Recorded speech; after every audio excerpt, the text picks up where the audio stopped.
Bearded Bandito Productions. What's up, everybody? Today we're working on the 97. I've already actually done some work on it, so I'm just going to go over with you guys what we've done so far. If you hadn't seen by the title, this is the Marty's diesel e-fuel kit. These are a lot of the parts. I actually have them laid out, so I'm a little bit more organized doing this than I am with most things that I do. This is mostly what came with the kit. There's a few more parts. I will show you that, but that's basically what it looks like when you get it. We've already started. I've already removed fuel bowl, already removed fuel pump. Had to take this out, which is part of the intake, and then took that out. Got to replace the O-ring on that still. So there's some more stuff I got to do, but I'm gonna go over with you real quick what we have done so far. And if I haven't mentioned, none of this would have been possible without this topside creeper. If you do not have one, I highly recommend getting one, as this is very difficult to do without, especially when you have a lifted truck. Alright, so here we are. I'm going to go over with you what I've done. Do not worry about uninstalling or taking out, removing whatever the fuel bowl. It's pretty easy. The only thing actually holding it in are these two bolts right there. That's the only thing that actually bolts it to the truck. Everything else is just a fuel line or a connector right there. That's a connector. Not sure what it is, but that was what it was connected to.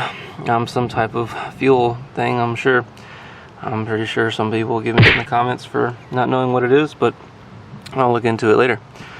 Other than that, I want to go through so far. I'm basically just going to tell you guys what was kind of difficult, what was kind of easy. In a minute I'll move over to the fuel bowl and show you where I removed some stuff, but it's pretty easy.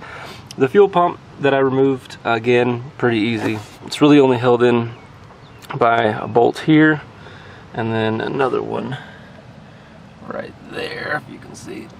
It was held in by two bolts, and that banjo bolt right here in the back, you can see that banjo bolt right there.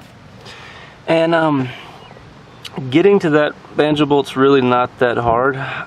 If you have an 1.25" 12-point wrench, you know, with a curve, don't get a flat one, but as long as it's curved, like, you can get a bite on it, and just put some elbow grease in there and you'll break it. Once you break it, it's pretty easy just to spin it by. It's not super easy because, especially if you have bigger hands, it's kind of hard to get to, but you can get to it and just spin it out, and it'll go out pretty easy. For me, when I removed the fuel pump itself, it was kind of difficult to get it out. It wasn't caught on anything. I removed the bolts.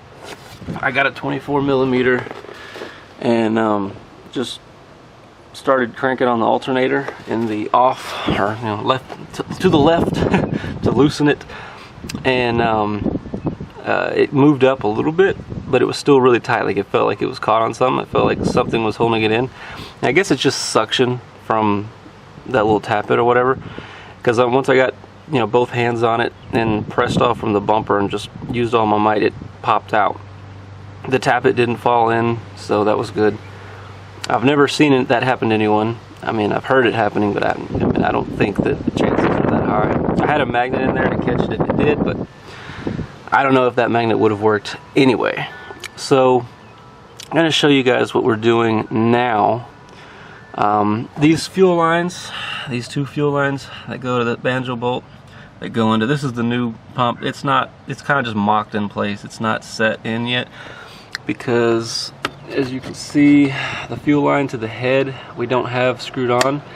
We installed one of the sleeves on there, which is a total pain in the ass. I'll show you those sleeves in a minute.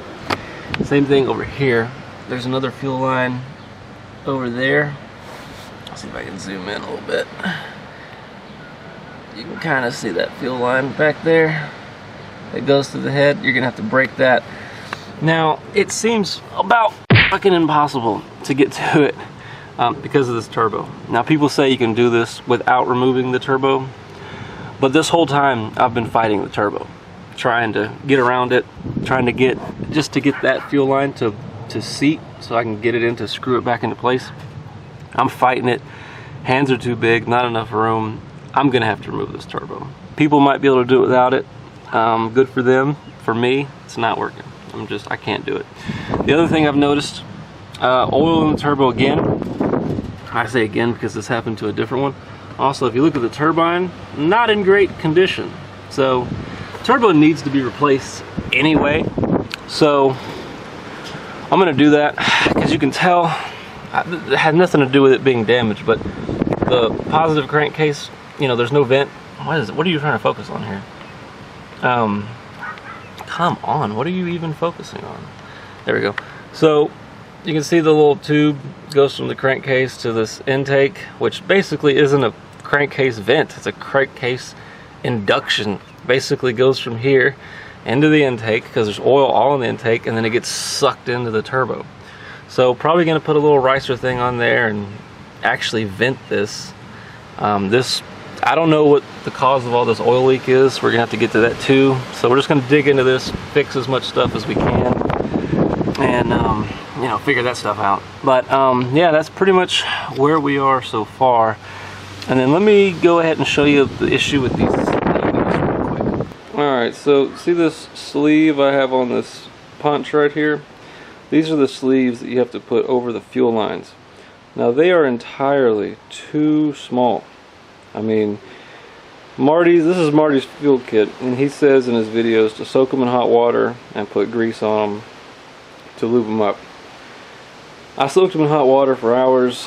I put all kinds of different lubricants I could put on it, and I finally was able to get one on there, the one that I have taken off that I haven't threaded back in. This is the other one. Probably not going to get to working on this for another week.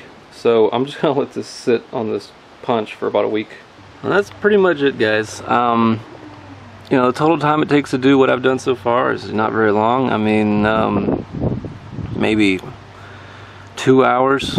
You know, it's not like it's a whole lot of work, but I just got to figure out a way to get this turbo out. So probably gonna have to buy some tools that I don't have to get that turbo out, because it's, if you hadn't noticed, you got these 2 bolts on top that you can get to real easy, but the bolts that are on bottom are really like impossible to get to. Not impossible, just very difficult. And so we're gonna have to get to that probably next week. I just don't have time to do it. So going over to this fuel bowl, I mean, you got fuel on. Come on, I don't understand what the focus on this camera is trying to do. You know, I just cut the hoses. We're not going to reuse any of it. So you got a couple hoses there. You have this sensor that I had to take. That's that one thing I told you I don't know what the hell it goes to. One of these is an aftermarket sensor that I installed for fuel pressure, and then it's got another one. You got to remove those fuel lines. I want to say it's a 9/16 to remove that, and that's pretty much really it. I mean, everything else you just pop off. You really don't have to use a screwdriver for anything, because like I said, I never removed this. You don't have to. Just remove it from the truck. You don't have to actually take it off. And then these things pop off, and that's pretty much it. I mean, it's pretty easy to take that off. It's pretty easy to get the fuel pump out. So yeah, maybe next week when we remove that turbo, I'll start filming it. I know it's better to actually film me doing this stuff than just to tell you how I did it after the fact, but the first part's pretty easy. Shouldn't have any issues, and if you have an issue, drop me a comment. I'll probably tell you how to do it. It's not really that hard. So at least this part, and we're into part 1 of a part 5 install with this thing, because it's so involved. Plus I got sending units too, so we're gonna do some stuff to the tanks. So anyways, guys, appreciate you watching it. Like, subscribe, return if you want to see the rest of this install, and I will see you guys later.